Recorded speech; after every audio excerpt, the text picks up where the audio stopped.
ভারতীয় স্বাধীনতা আন্দোলনের এক স্বর্ণালয় অধ্যায় হল অসহযোগ আন্দোলন।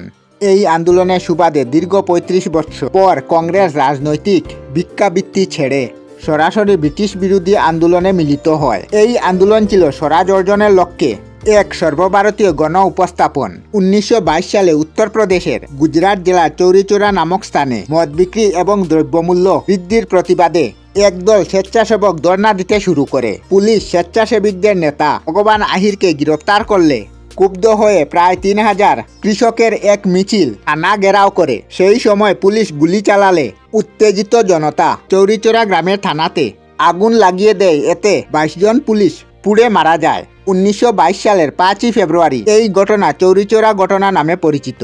এই ঘটনায় গান্ধীজি অত্যন্ত মর্মাহত হন এবং বারুদিতে অনুষ্ঠিত কংগ্রেস অধিবেশনে আন্দোলন বন্ধ নেওয়ার প্রস্তাব তুলে ধরেন। গান্ধীজির এই প্রস্তাব মেনে অখিল ভারত কংগ্রেস কমিটি 25শে ফেব্রুয়ারি অসহযোগ আন্দোলন প্রত্যাহার করেন। আমরা আমাদের চ্যানেলে সব ধরনের ভিডিও আপলোড করি, যেমন ব্লগ, নিউজ, কুকিং ভিডিও, ধার্মিক আলোচনা ইত্যাদি। যদি আপনারা এই ধরনের ভিডিও দেখতে পছন্দ করেন তাহলে এই চ্যানেলটি নিশ্চয়ই সাবস্ক্রাইব করবেন।